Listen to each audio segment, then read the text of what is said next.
Assalamualaikum warahmatullahi wabarakatuh. Waalaikumsalam warahmatullahi wabarakatuh. Kami dari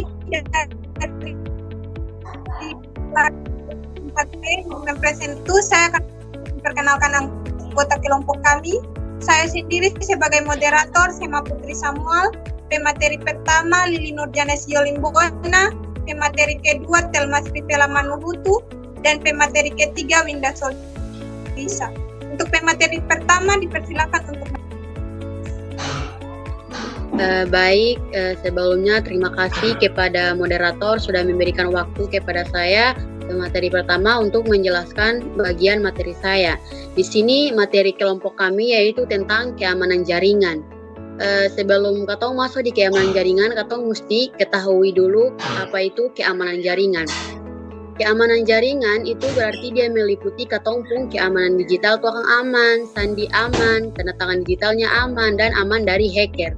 Nah, katong masuk di bagian keamanan digital. Di sini keamanan jaringan tuh menurut keamanan digital itu adalah perlindungan terhadap serangan dan ancaman terhadap sistem komputer dan data digital. Kemudian ada sandi aman. Kesalahan dalam penggunaan atau penyimpanan sandi dapat menyebabkan terjadinya pelanggaran keamanan data yang cukup besar. Nah, untuk itu makanya dalam pembuatan sandi ini tuh sangat penting untuk ataupun keamanan layanan atau ataupun akun untuk melindungi ataupun data-data dan informasi pribadi.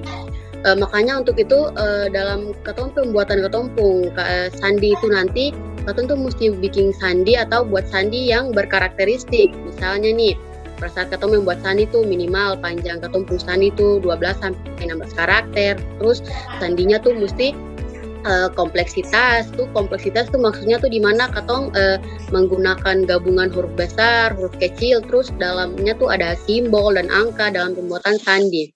Nah, kemudian sandinya tuh mesti unik. Uniknya tuh maksudnya katong tidak menggunakan sandi yang sama ketika katong membuat layanan atau akun baru. Jadi setiap katong membuat layanan atau akun baru itu katong mesti pakai sandi yang berbeda-beda.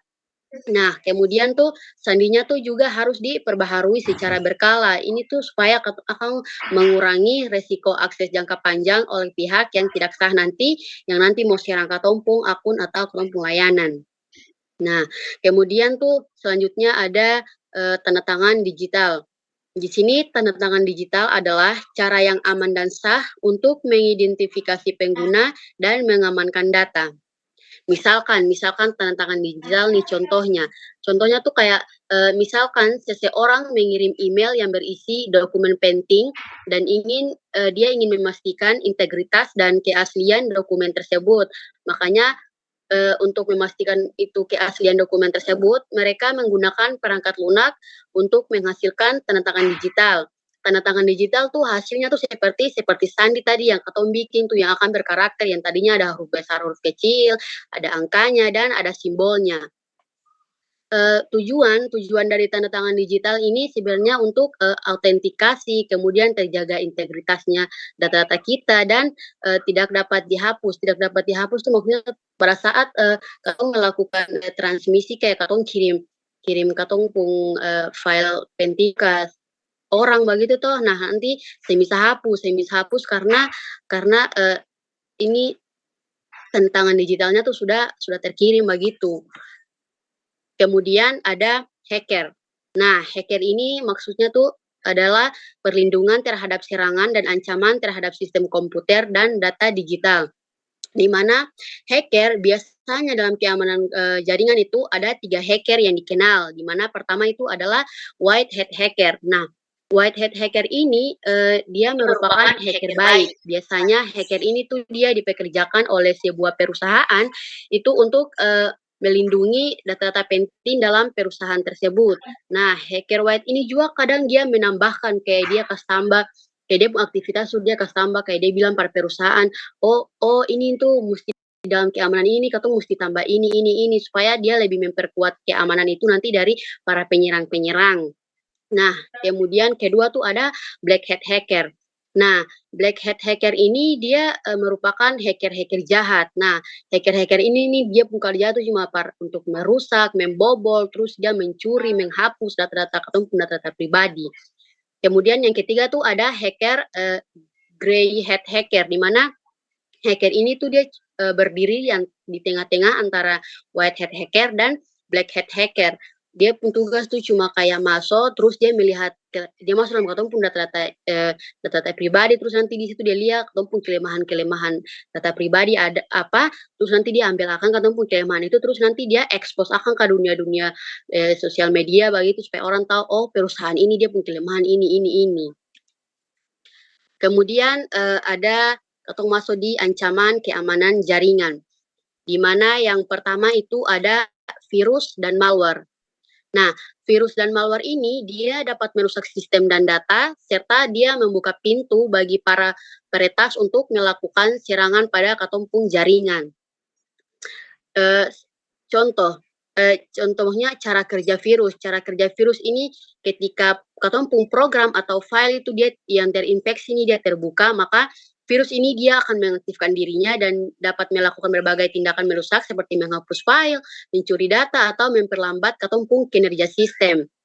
Contoh virus yang menyerang katompung ini, contohnya tuh ada virus Chernobyl atau CIH. Nah, virus ini tuh biasanya dia dapat menghapus data pada katompung hard drive dan merusak katompung BIOS komputer.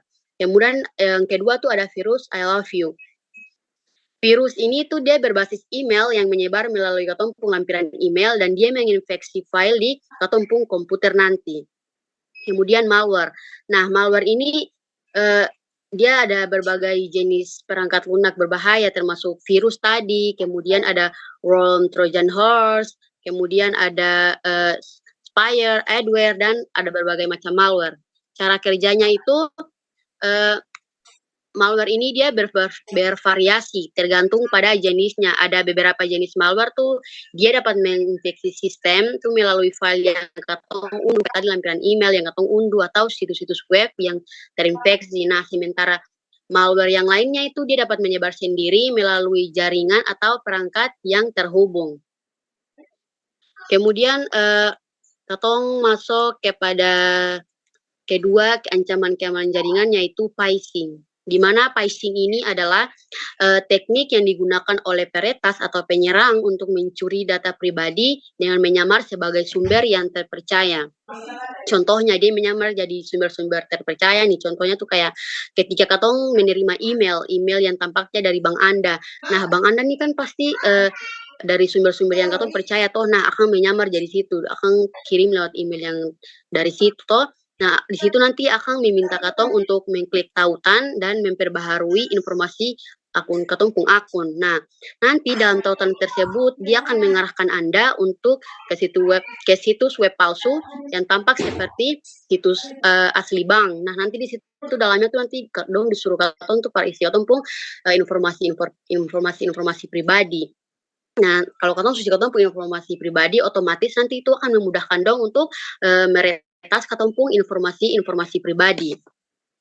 Kemudian selanjutnya ada serangan DDoS atau Distributed Denial of Service.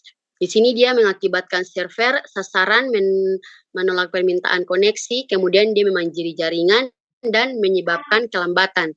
Kemudian ada tidak memperbaharui perangkat lunak. Nah, kalau katong saya memperbaharui katompung perangkat lunak, ini juga dia akan nanti menjadi ancaman pada katompung keamanan jaringan. Karena nanti dia menimbulkan risiko keamanan bagi katompung sistem dan data.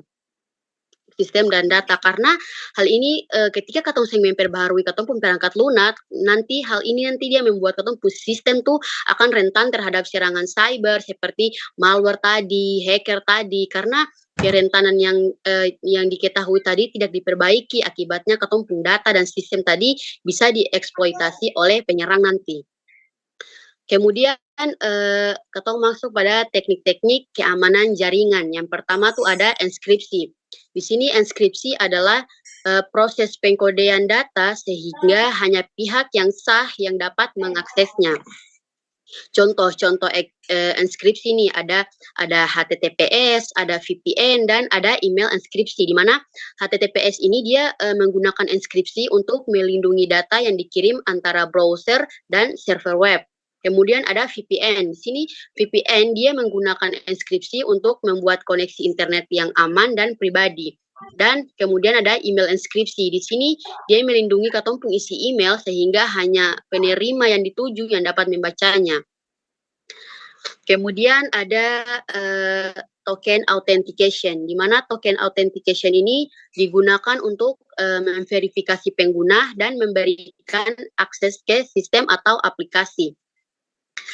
Token ini dia cara kerjanya tuh ada token authentication, di mana pertama tuh katong disuruh untuk login awal. Biasanya kan pengguna menggunakan login yang kredensial, misalnya tuh kayak cuma nama pengguna dan kata sandi. Kemudian setelah katong sudah masukkan nama pengguna dan kata sandi, maka akan muncul pembuatan token. Seperti server ini dia akan menghasilkan token yang unik yang diinskripsi dan mengirimkannya ke pengguna. Contoh token authentication itu contohnya tuh seperti JSON Web Token, kemudian ada Keyout dan sebagainya. Kemudian katong masuk di firewall. Nah, firewall ini digunakan untuk memblokir serangan berbahaya yang dapat masuk melalui internet ataupun jaringan. Contoh, maksudnya fungsi utama dari firewall ini, fungsinya tuh ada bermacam-macam fungsi. Yang pertama tuh ada menyaring lalu lintas. Kemudian dia mencegah akses tidak sah untuk masuk ke dalam sistem akun atau layanan. Kemudian dia mengelola akses, kemudian dan dia memantau aktivitas jaringan. Kemudian firewall ini ada bermacam-macam jenis, ada 3 jenis. Yang pertama tuh ada firewall perangkat keras, kemudian ada firewall perangkat lunak, dan firewall berbasis jaringan. Nah, firewall berbasis jaringan ini itu merupakan firewall yang biasanya tuh banyak digunakan di dalam pengaturan perusahaan-perusahaan besar. Kemudian backup data. Backup data ini dia berguna untuk melindungi data dari serangan dan kerusakan sistem lainnya. Kemudian manfaat dari backup data ini dia ada membuat perlindungan terhadap kehilangan data, kemudian pemulihan bencana, kemudian keberlanjutan bisnis, dan kemudian ada keamanan dan kepatuhan. Kemudian backup. Backup ini juga dia ada jenis-jenisnya, ada full backup, ada incremental backup, ada differential backup, dan mirror backup. Backup data juga ini dia ada lokasi penyimpanannya, di mana ada onsite backup. Ini maksudnya onsite backup itu backup yang disimpan di lokasi yang berbeda seperti pusat data lain atau perangkat keras lainnya di dalam kantor. Kemudian ada offsite backup dan ada cloud backup. Itu saja penjelasan dari saya. Untuk materi selanjutnya atau pembahasan selanjutnya saya persilahkan kepada pemateri kedua. Pemateri kedua saya persilahkan. Terima kasih. Di sini saya akan masuk dengan contoh studi kasus serangan DDoS. Deskripsi kasus, sebuah perusahaan e-commerce besar mengalami serangan DDoS yang menyebabkan situs web mereka tidak dapat diakses oleh pelanggan. Serangan ini mengirimkan sejumlah besar lalu lintas palsu ke server perusahaan, membuatnya kewalahan dan tidak mampu menangani permintaan yang sah. Untuk mengatasi serangan ini, yang perlu kita ketahui ada beberapa hal yang dilakukan. Pertama, mendeteksi dan memantau serangan. Dalam mendeteksi dan memantau serangan ini, ada sistem pemantauan jaringan. Sistem pemantauan jaringan ini menggunakan alat pemantauan jaringan untuk mendeteksi lonjakan lalu lintas yang tidak normal. Ada juga layanan mitigasi DDoS. Layanan mitigasi DDoS ini yang berarti kita mendaftarkan mitigasi DDoS seperti Cloudflare, Akamai, dan AWS yang dapat membantu menyerap dan mengurangi adanya serangan DDoS. Yang kedua, mengimplementasikan proteksi. Yang di dalamnya adalah firewall aplikasi web atau dengan disebut WAF yang digunakan untuk menyaring lalu lintas yang berbahaya dan melindungi aplikasi web dari berbagai jenis serangan cyber. Ada juga rate limiting yang mengatur batasan jumlah permintaan yang dilakukan oleh satu IP dan mencegah adanya pembajiran server. Yang ketiga, distribusi lalu lintas. Di dalam distribusi lalu lintas ini ada load balancing. Load balancing yang biasanya untuk mendistribusikan lalu lintas jaringan ke beberapa server sehingga mengurangi beban pada server tunggal. Ada juga Anycast Network. Anycast Network ini mendistribusikan lalu lintas ke berbagai lokasi sehingga meminimalkan dampak dari serangan DDoS. Yang keempat, penguat infrastruktur. Dalam penguat infrastruktur ini ada kapasitas server tambahan. Kapasitas server tambahan ini yang berarti kapasitas server tambahan atau menggunakan layanan cloud yang dapat secara otomatis meningkatkan kapasitas selama adanya serangan. Juga ada jaringan yang tangguh. Jaringan yang tangguh ini berarti kita menggunakan penyediaan jaringan internet yang memiliki kapasitas jaringan yang besar dan kemampuan untuk menangani serangan dari DDoS. Yang terakhir ada pemulihan dan pasca tindakan serangan. Dalam pemulihan dan tindakan pasca serangan ini ada analisis forensik. Di dalam analisis forensik ini kita menganalisis asal-usul dari serangan dan pola lalu lintas yang digunakan oleh si penyerang. Juga ada pembaruan kebijakan keamanan. Pembaruan kebijakan keamanan ini yang berarti kita mengupdate kebijakan keamanan berdasarkan temuan dari analisis forensik untuk mencegah serangan serupa di masa depan. Yang terakhir, pendidikan dan pelatihan. Pendidikan dan pelatihan ini berarti kita memberikan pelatihan kepada tim dan karyawan tentang cara mendeteksi dan merespon serangan DDoS. Itu adalah beberapa cara untuk mengatasi kasus tersebut. Kesadaran dan keamanan cyber. Pendidikan terus-menerus memperkaya pengetahuan mengenai keamanan cyber dan cara melindungi sistem dan data. Ada juga proteksi sandi, menggunakan sandi yang kuat untuk melindungi hak akses dan data pribadi. Yang terakhir, kardinalisasi dan sertifikasi cyber security. Mendapatkan kualifikasi dan sertifikasi cyber security untuk meningkatkan kualitas dan keamanan bisnis. Untuk materi yang selanjutnya saya berikan kepada Winda. Baik, saya akan melanjutkan materi dari pemateri kedua. Kita masuk di melindungi data penting. Klasifikasi data, identifikasi, kategorisasi, dan perlindungan data berdasarkan tingkat rahasia. Klasifikasi data sendiri itu untuk membantu organisasi melindungi informasi sensitif, memenuhi persyaratan kepatuhan, dan mengurangi resiko keamanan. Selanjutnya, backup dan recovery. Menyiapkan rencana perbaikan dan pemulihan dalam kasus kehilangan atau kerusakan data. Backup dan recovery sendiri adalah proses yang saling melengkapi untuk melindungi data dan memastikan ketersediaan serta integritasnya. Selanjutnya, filter email. Melakukan scan email dan filter berkas untuk melindungi perusahaan dari email spam dan serangan virus. Filter email sendiri adalah fitur yang digunakan untuk menyortir dan mengelola email secara otomatis berdasarkan kriteria tertentu. Ini membantu untuk mengatur kotak masuk mereka, mengurangi spam, dan memastikan bahwa email penting tidak terlewatkan. Selanjutnya kita masuk di merasakan konsekuensi dan kegagalan keamanan jaringan. Yang pertama, kerugian keuangan. Kejahatan siber dapat berdampak besar pada pendapatan dan keuangan perusahaan. Kerugian keuangan dan kegagalan keamanan jaringan dapat menyebabkan denda dan ganti rugi, biaya hukum dan kompensasi kepada pelanggan atau pihak ketiga yang terdampak. Yang berikutnya ada kehilangan pendapatan, biaya penegakan kepatuhan, dan kerugian dan pencurian data.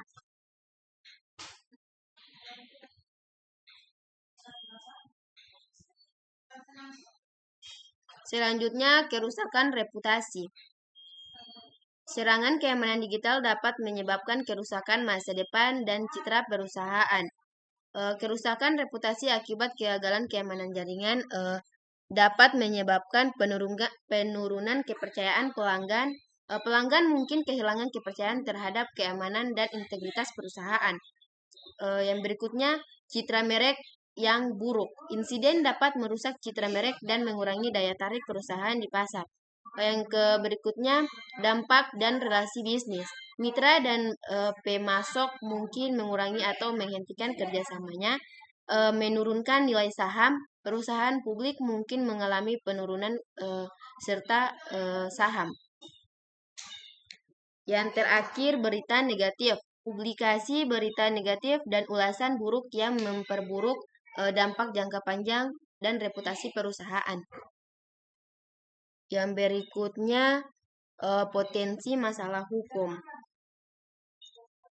Berikutnya, potensi masalah hukum. Perusahaan yang tidak melindungi data pelanggan dengan benar dapat dikenai tuntutan hukum. Potensi masalah hukum akibat kegagalan keamanan jaringan dapat menyebabkan klaim kerusakan pengguna atau mitra bisnis dapat mengajukan tuntutan atas kerusakan yang disebabkan oleh pelanggan keamanan.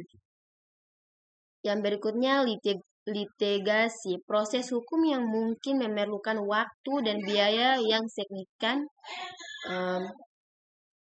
Berikutnya, denda dan sanksi.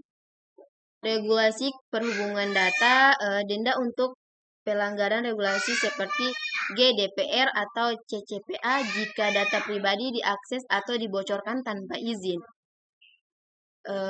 Kepatuhan, denda dan badan regulasi untuk tidak memenuhi standar keamanan yang diterapkan diwajibkan pelanggan. Berikutnya kita masuk di cara untuk mengatasi serangan jaringan. Yang pertama, virus dan malware. Untuk melindungi sistem dari virus dan malware, penting untuk kita menginstal dan perbarui software antivirus. Gunakan perangkat lunak antivirus yang terpercaya dan selalu perbarui untuk melindungi dari ancaman terbaru. Berikutnya, lakukan pembaruan sistem rutin. Pastikan sistem operasi dan perangkat lunak selalu terbarui untuk menutupi kerentanan. Yang berikutnya, hati-hati dengan email dan lampiran. Hindari membuka email atau lampiran dari sumber yang tidak dikenal. Yang berikutnya, aktifkan firewall. Gunakan firewall untuk memantau dan mengontrol lalu lintas jaringan. Yang berikutnya, enskripsi data. Lindungi data penting untuk enskripsi data. Lindungi data penting dengan enskripsi untuk mencegah akses tidak sah. Yang berikutnya, cadangkan data secara rutin. Lakukan percadangan data untuk memulihkan informasi jika terjadi serangan. Yang terakhir, edukasi pengguna. Berikan pelatihan tentang praktis keamanan cyber kepada pengguna. Berikutnya, phishing. Waspadai email yang dibuat dengan nama domain palsu atau mengambil alih nama domain yang sudah ada. Yang berikutnya, serangan DDoS. Gunakan layanan cloud untuk melindungi server dan mengalih trafik yang tidak diinginkan. Yang terakhir, tidak memperbarui software. Pembaruan software secara teratur dan pastikan firewall ditingkatkan.